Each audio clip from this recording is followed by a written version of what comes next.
Abrimos la Biblia en el libro del apóstol Pablo a los Romanos.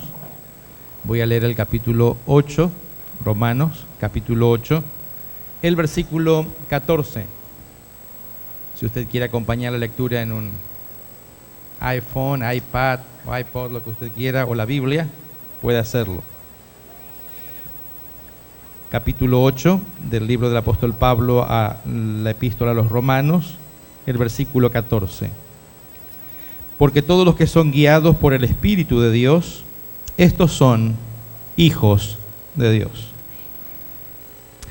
Amante Padre que estás en los cielos, en este momento abrimos tu palabra. Muchas veces los seres humanos nos apropiamos de ella y queremos interpretarla conforme a nuestro propio deseo, conforme a nuestras propias tendencias heredadas o cultivadas hacia el pecado.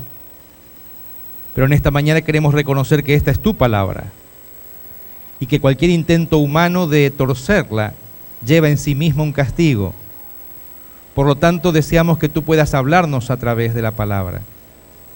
Mis hermanos vinieron aquí a este lugar para escuchar tu voz, para escuchar palabra que transmita al corazón esperanza, seguridad, confianza, en medio de la crisis de un mundo que desfallece ante la ausencia del verdadero Dios y del verdadero amor. Queremos en esta mañana descansar en tu presencia y saber que estamos en el momento correcto, en el lugar correcto y escuchando lo correcto. Por lo tanto, muévete con libertad a través del Espíritu Santo, en el nombre de Jesús. Amén. Nos agrada mucho pedir o utilizar la palabra bendición. Y tal vez sea la palabra que más se repita en las iglesias. Cuando saludamos a alguien decimos que Dios le bendiga. Cuando estamos saliendo, que Dios le bendiga. Los pastores también reparten bendiciones. Y generalmente en la iglesia también decimos, ¿verdad, Señor? Bendice a los hermanos que están acá presentes. También, Señor, te pedimos que bendigas a los que no pudieron venir. Bendice, Señor, bendice, bendice. La pregunta es, ¿cómo sabe usted que Dios quiere bendecir? Porque ese versículo que acabamos de leer recién es bastante complicado. Dice que aquellos que son guiados por el Espíritu de Dios, esos son hijos de Dios.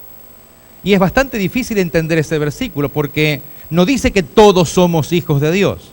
Está diciendo allí que aquellos que somos guiados por el Espíritu de Dios, esos son hijos de Dios. ¿Y cómo es eso de ser guiado por el Espíritu? Bueno, si en esta mañana usted está aquí, sin duda es porque el Espíritu Santo quería que usted esté aquí. Pero no están aquí todos los que el Espíritu Santo quería que estén aquí. Hay gente que el Espíritu quería que esté aquí y no está aquí.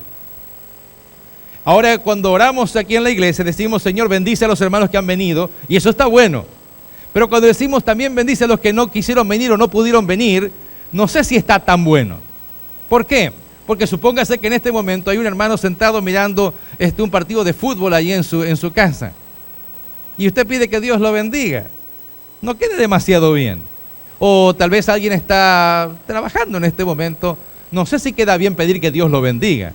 Discúlpeme, tal vez usted va a sorprenderse con lo que voy a decir, pero en mi concepto de lo que es la palabra de Dios, diría, Señor, si en este momento hay algún hermano que tú querías que esté aquí y no está aquí, y está sentado mirando televisión, alguna película, alguna novela, algún partido de soccer, algún partido de fútbol, que en este momento le explota el televisor. Que la silla donde está sentado se le rompa una pata y se caiga. ¿Por qué? Porque si estamos pidiendo que Dios lo bendiga, ¿qué estamos haciendo? Pidiendo que Dios sea cómplice de algo que está mal. Y ¿sabe usted que en la Escritura la bendición no es tan sencilla como nosotros hoy día la repartimos?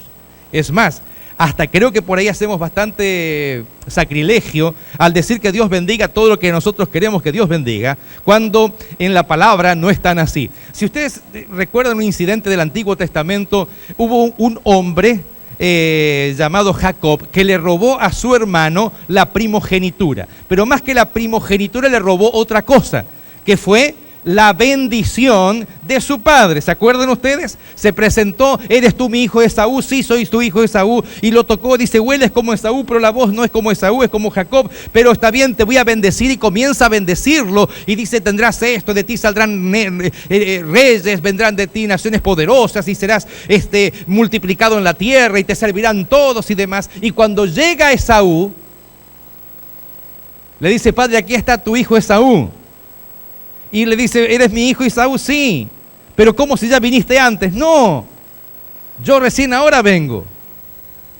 Y ahora, cuando se da cuenta Esaú que Jacob había recibido la bendición del padre, le dice, padre, bendíceme también a mí. Y la respuesta del padre, ¿cuál fue? Hijo, una bendición tenía y ya la he dado. Pero padre, por favor, hazlo. Y cuando coloca su mano sobre la cabeza de su hijo Esaú, le dice, siervo serás de tu hermano. ¿Qué hubiese ocurrido si hubiese estado aquí en la iglesia de Charlotte, verdad? En este lugar. Oh, sí, que Dios te bendiga, también va a hacer de ti grandes cosas. Oh, tenga usted cuidado, porque estamos nosotros haciendo algunas cosas que son solamente bajo el arbitrio de Dios. ¿Someterlo a qué ahora? A la voluntad de Dios. ¿Y qué cosas se someten a la voluntad de Dios? Lo que acabamos de leer es que todo aquel que es guiado por el Espíritu de Dios, este es hijo de Dios. Si usted tiene a su hijo, a su hija, a algún familiar, a su esposo, a su esposa, a su padre, a su madre, fuera de la iglesia, fuera de la misericordia de Dios, y pide que Dios todavía bendiga a sus hijos, y lo hace en pecado, no puede caer bendición que sea positiva para ellos. Sino, Señor, los amo, los quiero, pero tráelos de vuelta aquí y envía la forma, el medio necesario para que se reencuentren contigo, para que puedan encontrar salvación plena en Cristo Jesús. Y cuando esto ocurra ahora, comienza en ellos un proceso de bendición, para que se dan cuenta que ahora tienen paz en el alma, porque están en el lugar correcto, haciendo lo que es correcto conforme a tu palabra, conforme a tu santa voluntad. Déjeme ahora introducir el pensamiento central de esta mañana con lo que es tal vez una historia que ocurrió hace algunas décadas atrás, pero muy personal. Cada vez que llego a predicar la palabra, es un momento muy especial para mí. Y le voy a decir por qué. Porque yo no pensaba ser pastor. Es más, no quería ser pastor. Es más, cuando terminé la escuela, el high school, yo comencé a estudiar para ser médico. Porque ser pastor es algo muy especial. Hay gente que ya usted lo ve de jovencito, ya tiene el porte de un pastor, la forma de caminar de un pastor, cómo sonríe como pastor, habla como pastor, camina como pastor. Tiene una manera especial. Nada de eso lo tenía yo, nunca lo tuve. Y creo que tampoco nunca lo voy a tener. Así que cuando terminé mi escuela secundaria y comencé mi carrera de medicina, era lo que realmente deseaba hacer. Es más, tenía un problema muy difícil de superar, que era mi imposibilidad de hablar correctamente. Es más, desde niño tenía dificultad para comunicarme con la gente. Tal es así que mi padre hacía que me colocara un lápiz en la boca, un lápiz cruzado, e intentara hablar con el lápiz en la boca, porque la gente no me entendía cuando yo hablaba, ni mis padres me entendían. Imagínese un pastor que podía llegar a ser si no podía hablar o no se podía entender. Tercer elemento contrario a mi posibilidad de ser ministro era que, y es todavía, que soy extremadamente tímido. O sea, algunos no lo creen cuando digo esto y dicen, no, pastor, no es verdad. Sí, extremadamente tímido, yo soy introvertido. Es por eso que me casé con una dama, mi esposa, que es totalmente extrovertida. Y por eso me casé también con ella, porque la amo, porque ella habla con todos, tiene amigos por todas partes, vamos por la calle, hasta los árboles saluda, porque es extrovertida. Es por eso que me agrada que me acompañe, porque cuando está conmigo, yo sé que tengo mi problema solucionado. Cuando voy solo está más complicado. ¿De qué hablo? ¿Qué voy a hacer? Pero un día, mientras estaba estudiando, el Señor utilizó maneras preguntándome, ¿qué haces aquí, José, estudiando para ser médico, si yo no quiero que seas médico? Y en ese lenguaje nada místico ni nada también más allá de lo normal. Dije, pero Señor, esa es mi vocación, es lo que quiero ser, un médico. Y sentí fuerte el llamado de Dios para que no esté ahí, sino que vaya a estudiar teología. En ese tiempo también tenía una crisis de identidad y de identidad también espiritual y quería saber algo más acerca de Dios. Así que días después llegaron mis padres y le dije, ¿sabe qué? Me voy a la Universidad Adventista, voy a estudiar teología. Y mi padre me dice, pero si vas a ser médico. Sí, pero voy a estudiar unos años teología para entender algunas cosas más de Dios. Pero ¿quieres ser pastor? No, no quiero ser pastor, quiero tan solo estudiar un poco teología y nada más que eso. Y así empezó. Cuando llegué me preguntaron qué iba a estudiar, le dije teología. Y me preguntaron si estaba seguro. Le dije, sí. ¿Y quieres ser pastor? No. ¿Y para qué estudias teología? Porque quiero estudiar. ¿Pero vas a ser pastor? No. Y dije, bueno, está bien, no podían prohibirme que estudiara. Cuando terminó el primer año de teología, el director del departamento de teología me llamó a su oficina y me dice, José, mira, tú estás perdiendo el tiempo aquí porque tú no tienes perfil pastoral. Tú no pareces un pastor. Y le dije, tiene razón. ¿Y por qué no te vas? Y porque tengo libertad de estudiar y quiero estudiar esto. Me interesa. Pero no vas a recibir llamado cuando termines. Yo lo sé. ¿Y entonces por qué? Porque quiero. Al terminar el segundo año de teología ya no me llamó el director, sino que me llamó todo el cuerpo docente de los profesores de teología. Y ahora me dijeron, José, mira, no eres mala persona, eres bueno, no eres mal estudiante, no te va mal, pero creemos que tú no tienes el perfil de un pastor. Y algún día le voy a contar qué es tener perfil pastoral. Es algo muy interesante eso. Y le digo, yo sé. Dice, bueno, ¿y por qué sigues acá? Porque quiero.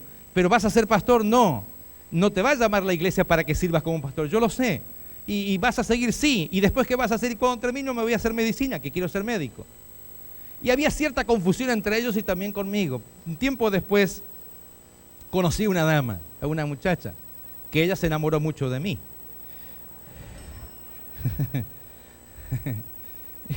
Y en cuarto año de teología me propuso matrimonio. Y yo acepté. Y se casó conmigo. Muchas razones me hizo que me casara con esa persona. Una de esas razones fue que siempre había tenido en mi mente, en mi imaginación, casarme con alguna persona que no sea muy alta, ¿verdad? Porque, bueno, mi tamaño es correcto, pero no es muy alto. Y dije, me voy a casar con una chaparrita porque va a ser mejor, va a ser más fácil de guiar, de dirigir, porque como es pequeñito, ¿verdad? Estaba totalmente equivocado, mi querido hermano. Cuanto más chaparrito es, más bajito es, más complicado, está todo comprimido, ahí es pura dinamita, pura energía, pura pólvora. Y me casé también, y en cuarto año de teología hicimos cuarto año de teología ya casado. Y todos mis compañeros ya a mitad de año habían recibido llamados donde iba a trabajar cada uno. Y me preguntaban, José, ¿dónde vas a trabajar? No, a mí no me hacen llamados, no me van a hacer invitación.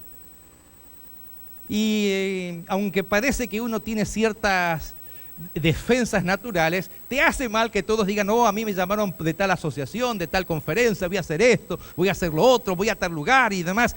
Pero, ¿cómo es eso que Dios guía? Y aquel que Dios guía con su espíritu, ese es hijo de Dios. Interesante, este versículo me gusta mucho. ¿Y qué hacía yo ahí si entonces no tenía Dios ningún lugar para mí?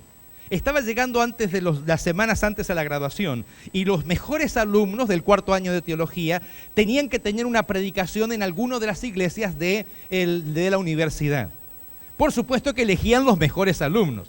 Por lo tanto, yo ni me preocupé de saber si iba a predicar o no en algún lugar, porque dije, a mí no me ponen ni para predicar a los alumnos a la mañana cuando están todos dormidos. ¿Qué me van a poner a mí? Pero un día un compañero llega a mi apartamento donde estaba viviendo y dice, José, ¿viste que te toca predicar en la iglesia central? ¿A quién? A vos. ¿A mí? Sí. Tal día, martes, culto de oración, te toca predicar en la iglesia central. Es más, el profesor de homilética puso el versículo y el título del tema que tienes que predicar. No me digas, sí, está en Colosenses. No. Así que salí corriendo muy ansioso, agitado. Llegué al lugar donde está la vitrina, donde estaban los nombres de los estudiantes que iban a predicar y aparecía ahí José Daniel Espósito, le toca predicar la iglesia central tal día, tal martes, el texto de Colosenses capítulo tanto, el versículo tanto, el título del tema. ¡Wow! ¡Qué interesante!, dije. No me esperaba eso. Iglesia central, la iglesia de la universidad. A esa predicación no solamente iban los hermanos del lugar, profesores, sino que los profesores de teología se sentaban todos juntos en un lugar, los alumnos todos juntos en un lugar, porque tenían que evaluar mi sermón. Y al día siguiente en la clase de homilética decían, el alumno expósito hizo bien esto, hizo mal lo otro, y hacían un análisis, y el profesor de homilética te daba la nota de cómo habías hecho tu sermón. Así que dije, como este profesor no me quiere demasiado, sé que él está queriendo ver cómo me busca la vuelta para hacerme quedar mal, pero ahora sí que van a saber quién soy yo. Así que me estudié el libro de Colosenses, me lo aprendí de memoria en hebreo, en griego, estudié también hebreo, estudié todo, leí todo lo que pude, comentarios bíblicos, escribí mi sermón, escribí por aquí, escribí por allá, y me fui frente al espejo a practicar mi sermón. Ustedes saben que los pastores le hacen practicar primero como usted tiene que hablar. Y tiene que hacerlo frente al sermón. Usted no tiene que levantar muy alto las manos ni muy bajo. Tiene que tener una sonrisa siempre en el rostro para hablar correctamente. Tiene que pronunciar bien. Así que practiqué mi sermón. Y llegó el gran día. Sin duda que no era por mí, pero ese día no sé por qué vino más gente que nunca. Por supuesto que mi esposa Carmencita, al igual como está ahora, sentada en la segunda fila, allí para escuchar a su esposo. Pero no podía venir sola, también vino con sus 2 hermanas. Y también vino mi suegro, que era médico, y mi suegra, ahí porque tenían que ver la adquisición de la hija, ¿verdad? Con quien se había casado. No estaba solamente ella, sino que también llegó los abuelos de mi esposa, que nunca iban pobrecitos al culto de oración, los 2 viejitos, pero los llevaron de prepo ahí porque predica el hijo de la nieta, el esposo de la nieta, es el primer yerno que había en la familia, así que era todo un suceso, y también los viejitos, aunque eran medio sorditos, los llevaron igual para que estén ahí. Estaban todos los profesores, estaban los alumnos y el lugar lleno en la parte de abajo, y el mezanini también lleno de gente. El profesor que estaba ahí al costado me presentó, ahora el alumno José Daniel Expósito, estudiante de 4º año de teología, graduando, va a presentar la palabra. Y tenía mi Biblia y tenía mi sermón y lo había preparado, me había estudiado todo. Había escrito como 32 hojas de mi sermón.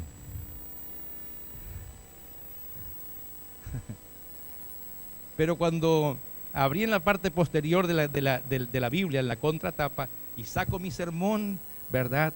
Me quedó la primera hoja metida ahí en lugar y saqué desde la segunda. Miré toda esa gente y me quedé sorprendido.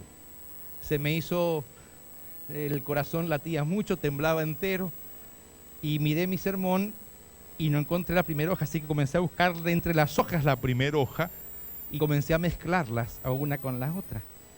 Así que le dije, hermanos, vamos a abrir la Biblia en el libro de Colosenses, capítulo tanto, versículo tanto. Los que vengan mañana a la clase de la Escuela de Teología, aquí les voy a contar cuál es el capítulo y el versículo. Y vamos a leer en ese capítulo lo que el apóstol Pablo dice. Leo el versículo y parecía que lo estaba leyendo por primera vez en mi vida. Cuando algunas personas se ponen nerviosas, algunos gritan, otros lloran. Yo soy diferente, ni grito ni lloro, me da risa. ¿Verdad? Miré el versículo, miré a la gente y dije, hermanos, lindo lo que dice aquí el apóstol Pablo. Mientras seguía buscando mi primera hoja que no la encontraba, vamos a leer de vuelta el versículo.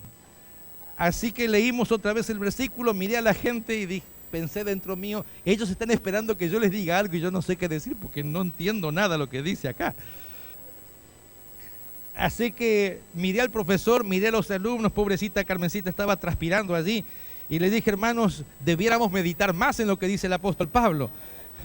Vamos a leerlo de vuelta. Así que lo leí por tercera vez. Me di cuenta que la cosa se venía muy mal. Cerré mi Biblia y dije, hermanos, que el Señor les bendiga, mediten en la palabra de Dios, y me senté.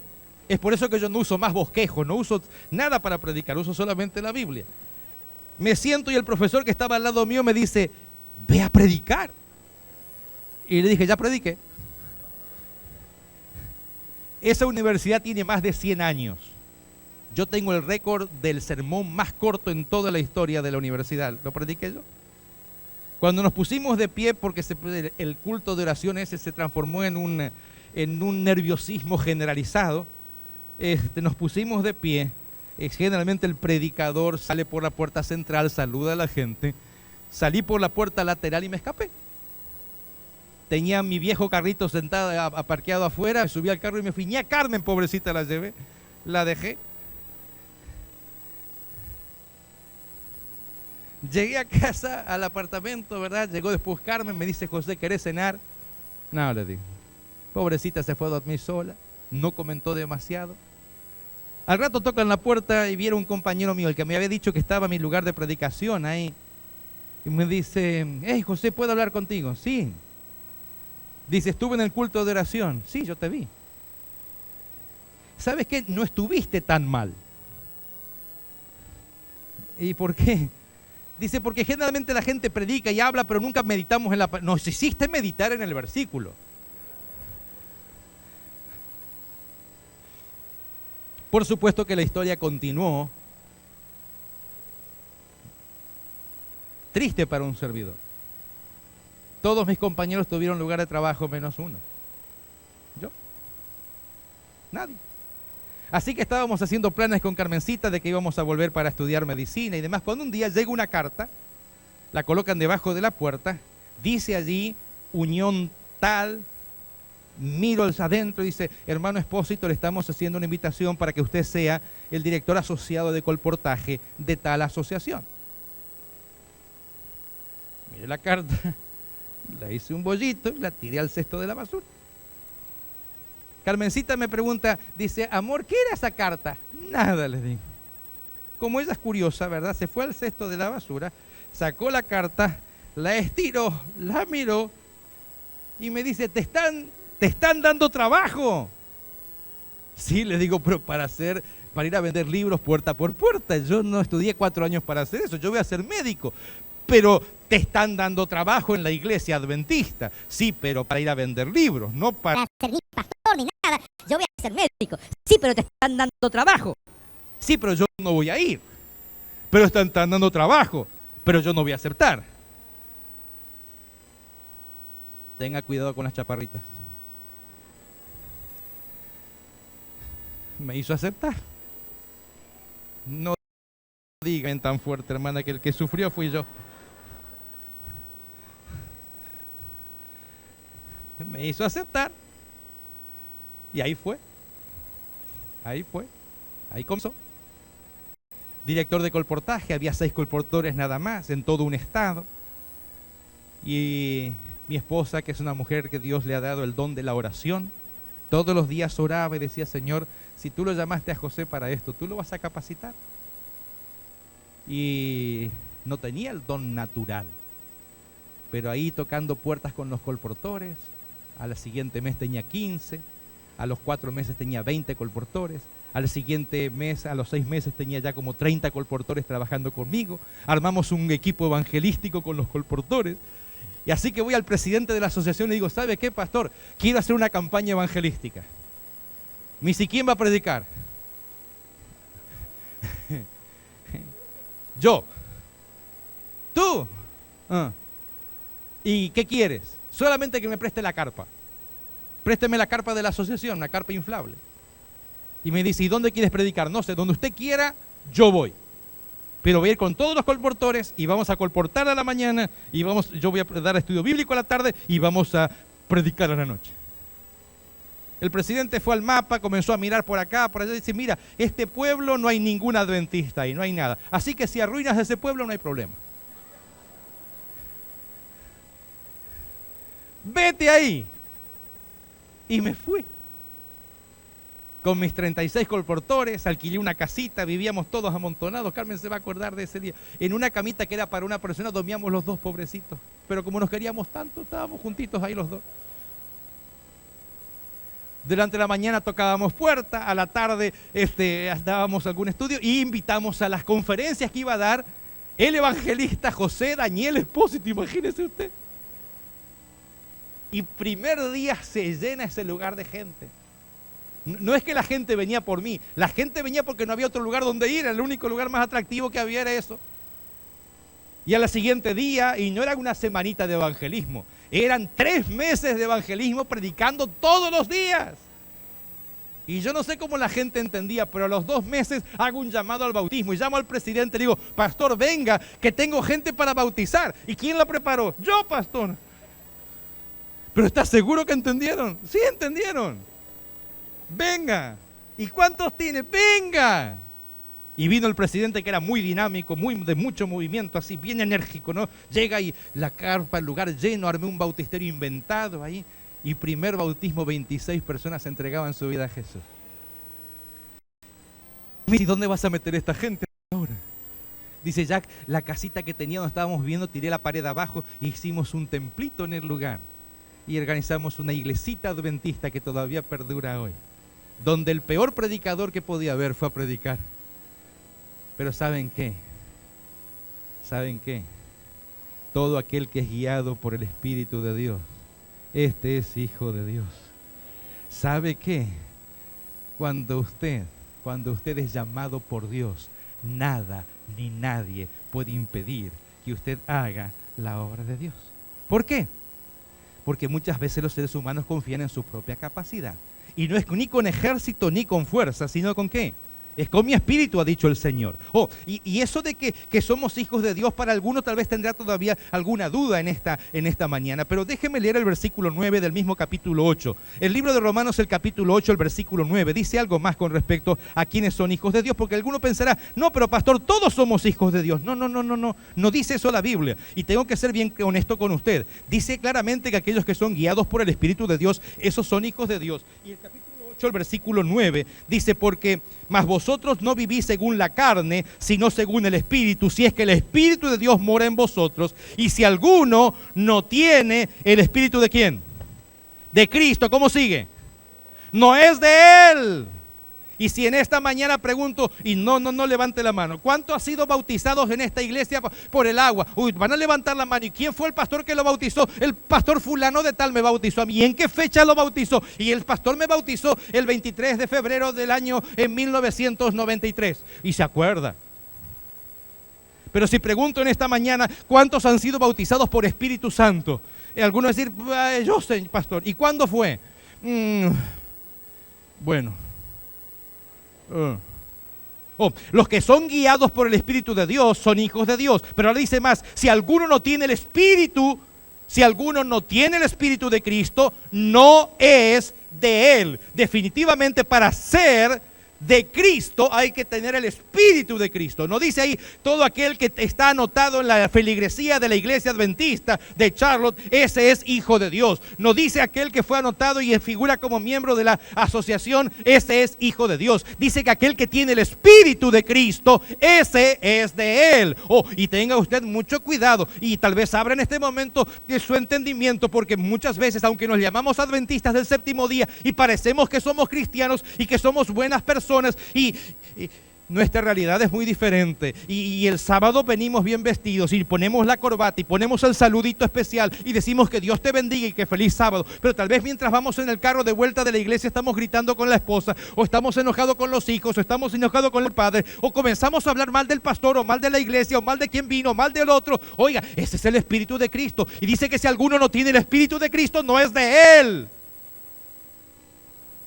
Hace unos años atrás estaba en una ciudad y venía caminando en dirección contraria uno de los diáconos de mi iglesia.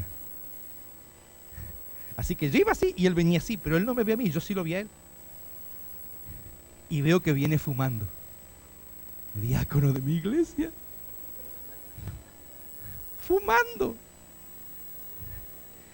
Mi primera intención, como usted sabe, ya le dije que soy tímido, fue esconderme, decir, lo dejo pasar. Pero después pensé, no puedo hacer. Así que me fui colocando en la dirección y en el momento que el hermano me ve, saca la mano para atrás, ¿verdad? Allí, y me saluda. Y lo saludo. Y le digo, ¿qué tal, hermano? ¿Cómo le va? Bien, pastor, qué sorpresa verlo por aquí. Sí, hermano, qué sorpresa. Nos vemos el sábado. Y mientras él quería cruzar y seguir de largo, yo me ponía acá delante de él y le preguntaba por la esposa, por los hijos. ¿Todo bien, pastor? ¿Todo bien? ¿Cómo está su perro? Bien, pastor, todo bien. Y él quería irse y yo seguía hablando con él. Y le digo, ¿sabe qué, hermano? Tengo una preocupación. ¿Cuál, pastor? Tengo miedo que se queme la mano.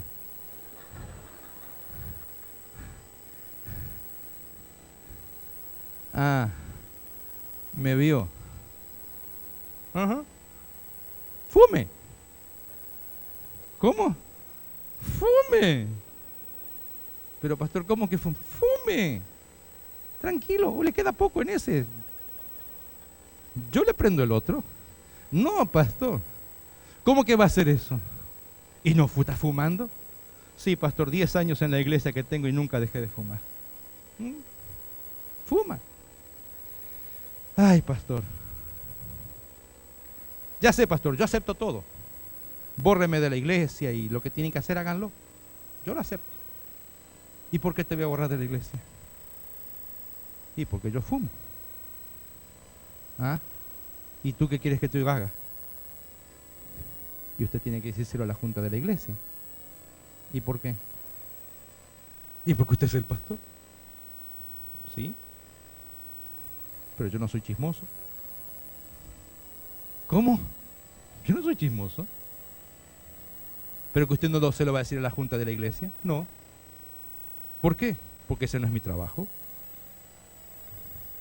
Yo no soy el FBI, no soy el FBI, no soy la CIA. Yo no ando investigando pecados de ajenos. Solamente tengo una cosa que reprocharte, y es que tú no me lo dijiste antes para que te ayude, nada más. El problema no es que yo te vea fumar. El problema es que tú piensas que todo está bien cuando el pastor no lo sabe o los hermanos no lo saben. Y no está todo bien, porque el que no debería saberlo, lo sabe, y es el que está allá arriba. Y al final del camino no te vas a encontrar conmigo, sino que al final del camino te encuentras con Él. Y Él es todopoderoso para librarnos de todo aquello que nos asedia. Dice, ¿usted no va a hablar con la junta? No. Pero pastor, me sorprende. Bueno. ¿Y qué va a hacer? Vamos a hacer un trato tú y yo aquí ahora. En ese tiempo estaba terminando mi maestría en salud pública con justamente especialidad en adicciones. Y le digo, cada vez que tengas deseo de fumar, y en ese tiempo por la gracia del Señor no había celulares, solamente teníamos el telefonito en la casa. Cada vez que te vengan ganas de fumar, tú me llamas por teléfono. No te digo que no fumes más, tú fuma todo lo que tú quieras, pero antes de encender tu cigarro, tú me llamas por teléfono. Si estoy en casa, te contesto, oramos y después fuma. Si no estoy en casa, deja que el teléfono suene 3 minutos. Agarra tu reloj y me miras aquí. 3 minutos sonando el teléfono. Déjalo sonar 3 minutos. Y después que sonó 3 minutos, prende tu cigarro y fuma. Ese trato nada más. Te voy a pedir que aumentes el consumo de frutas, que no comas ningún tipo de alimento que sea estimulante y demás. Y eso. Pero pastor, ¿y usted qué va a hacer? Nada. Pero tiene un diácono que fuma. ¿Y qué le va a hacer? Ese día, en ese lugar, mi hermano fumó su último cigarrillo. Nunca más fumó. Usted sabe que en el tema de adicciones hay 3 minutos que son fatales. En la ansiedad, en la adicción, en la nicotina, el alquitrán, el deseo que ese acto neuromuscular de volver otra vez a encenderlo. Y esos 3 minutos cruciales, él me llamaba y cuando estaba, oraba con él. Y cuando terminaba de orar decía, ¿sabes qué? Se me fue las ganas de orar, de fumar. Esperaba 3 minutos sonando el teléfono y se me fue las ganas de fumar. Cuando uno es guiado por el Espíritu de Dios, ese es hijo de Dios. Y si alguno no tiene el Espíritu de Cristo, no es de Él. Nos hemos sentido muchas veces más preocupados de cuidar la apariencia de quién realmente somos. Y en esta mañana la reflexión de parte del Señor es quién realmente tú eres. Yo soy el pastor, yo soy el anciano. No. Ese es el cargo que tú tienes. Pero ¿quién tú eres? Mi querido joven y señorita, ¿quién tú eres? Pastor, a mí me dieron de secretario de sociedad de jóvenes. No, ese es el cargo que tienes aquí en la iglesia. Yo soy miembro de la iglesia. No. ¿Quién tú realmente eres? Eres alguien que es guiado en todas tus decisiones por el Espíritu de Dios. Cuando estás con tus hijos, eres guiado por el Espíritu de Dios. Cuando estás en tu hogar, en tu matrimonio, en tu relación con tu esposa, en tu amistad con tu esposa, se siente ennoblecida por tu presencia al lado de ella, o se siente humillado, maltratado, no querido. ¿Quién tú eres? No, tenemos que cuidar la apariencia porque somos gente importante aquí en la iglesia. No, eso es lo que tú quieres mostrar, pero ¿quién eres realmente?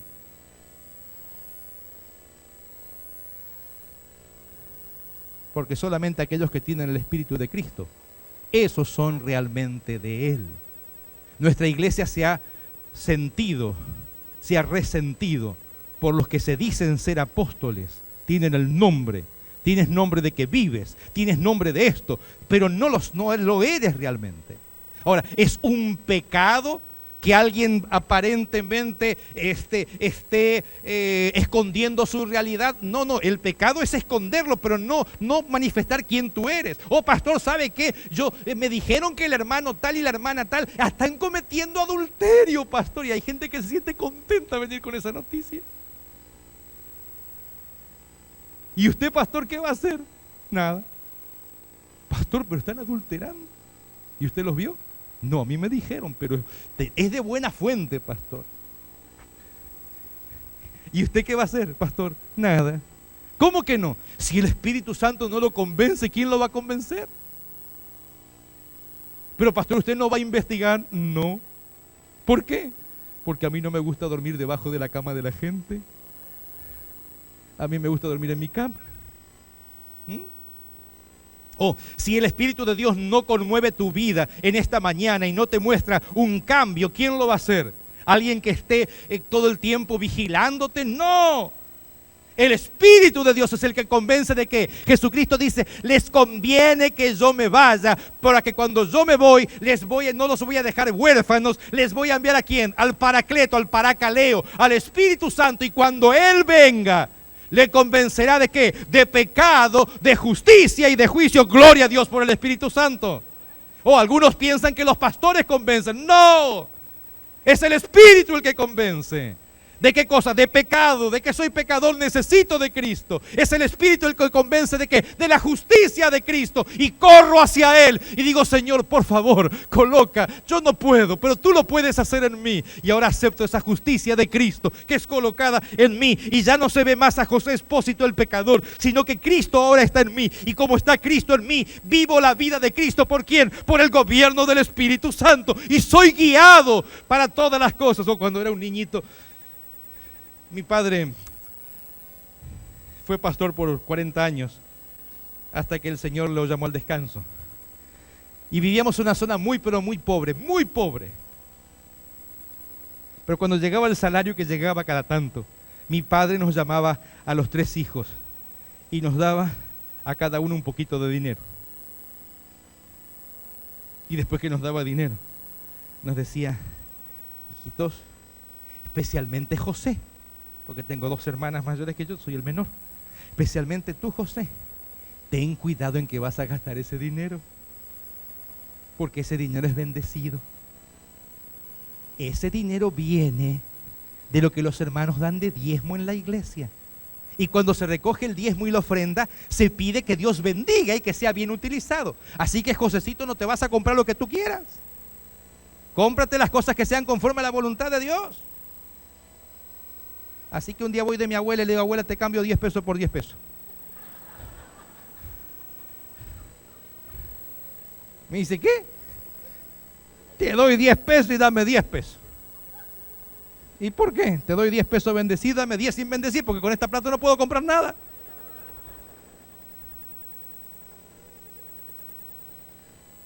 Salíamos a comprar zapatos y mi padre nos hacía reunir a toda la familia, nos tomábamos de la mano y decía, ahora, Señor, que vamos a buscar zapatos para José, te pedimos que nos guíes a la mejor zapatería donde consigamos los mejores zapatos y que le duren.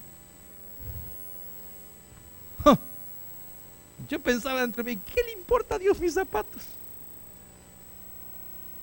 Pero yo compré zapatos para qué, medidos, zapatos bendecidos.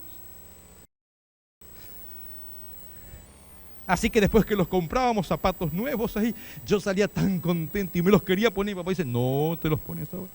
¿Cómo que no, papá, si tengo estos rotos? No, hijito. ¿Por qué? Porque esos zapatos son para el sábado. ¿Por qué? Porque le pedimos a Dios que nos guíe al mejor lugar y Él nos guió para conseguirlos. Así que ahora el sábado tú los vas a estrenar, porque lo mejor es para Dios. Pero papá, tengo rotos ahora. Aguántate. Así que yo dormía con los zapatos, hermano. Ay, el olor a zapato nuevo. ¿Y cuánto falta para que llegue el sábado? Y estábamos recién en martes, ay, miércoles, jueves, y deseaba que llegara el sábado. Zapatos bendecidos. Usted lo verá, tal vez esto un poco trivial, pero si a veces estamos muy preocupados porque nuestro hijo o nuestra hija está lejos de Dios, es porque hemos perdido la bendición de Dios en nuestra casa, porque hemos pensado que todo lo que hacemos es por nuestra fuerza, por nuestra capacidad, por nuestra energía, que ese es mi televisor, que esa es mi casa, que ese es mi carro, que esta es mi ropa, que es todo mío. Y los hijos a veces tienen alguna actividad especial y se preocupan y llegan a la iglesia y que venga como sea. En mi casa pasábamos algunas, no voy a decir necesidades, pero había justas las cosas y no solamente, no había postre el día de semana, solamente el sábado mi madre hacía el postre y yo me iba a la refri de noche y veía el cake ahí y me lo quería comer. No, espera que llegue el sábado. ¿Por qué? Porque es un día especial, santo de Jehová. Delicia será para ti, para tu familia, lo repetirás a tus hijos. Cuando andes en el camino, cuando te levantes, cuando te acuestes, díselo. Dile que tú eres guiado por el Espíritu, no solamente cuando vienes a la iglesia, todo el tiempo en el trabajo, cuando estás en las actividades sociales, cuando estás con tu familia, cuando estás mirando televisión inclusive. Dile que estás en familia con el Señor y que Dios sea parte de todas, integral, de todas las actividades, porque tú eres ahora guiado por el Espíritu de Dios. Gloria al Señor. Gloria al Señor.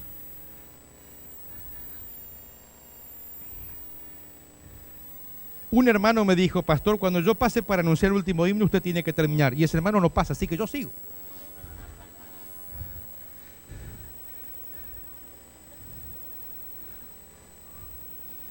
Voy a terminar, no se preocupe. Yo sé que su reloj biológico le está diciendo que tengo que terminar, que es el estómago. Pero déjeme terminar con esto. 2 cositas más. Hace años atrás, aquellos que llevan tiempo en la iglesia, van a recordar que cuando salió la televisión, los púlpitos eran incendiados por predicadores que hablaban en contra del televisor. Les llamaban el ojo. Y ese día, que tienen, no se hagan ustedes, pero en aquel tiempo, la televisión, y lo sé que los jóvenes no van a entender esto, Pero en aquel tiempo la televisión era en blanco y negro nada más. Después llegó el color. No entienden nada, estoy diciendo, pero así eran. Y no había 24 televisiones, Había cierto horario de televisión. Y no era que tenías 2.500 canales. No, tenía 3, 4 canales nada más. Y estaba la hora de la novela. Y había grandes predicadores en el frente que decían cómo el diablo ha tomado la mente y demás. Mañana capaz voy a hablar algo de esto aquí en el seminario, sobre el efecto de las novelas en el cerebro de la gente. Y un día fuimos con mi padre a hacer visitas a los hermanos. Qué bonito que no había celulares en ese tiempo, así que usted no podía avisar que usted iba a ir. Así que el pastor caía de sorpresa.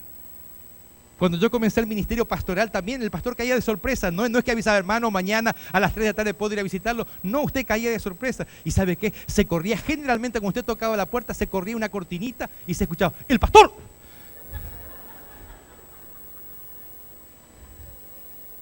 Y parecía que el juicio final había llegado. La inmigración con toda la policía llegaba ahí porque era un corredero adentro. Después abrían la puerta y decían, ¡ay, pastor, qué alegría verlo! Mentiroso, lo que menos usted quería que venga el pastor.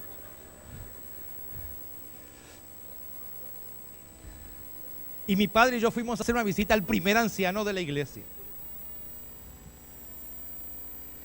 No es que mi padre y yo íbamos juntos porque era mandado obligatoriamente con mi padre porque no me soportaba en casa. Así, te va. Y en aquel tiempo la visita del pastor no era una visita del médico de 3 segundos. No nos iba a visitar,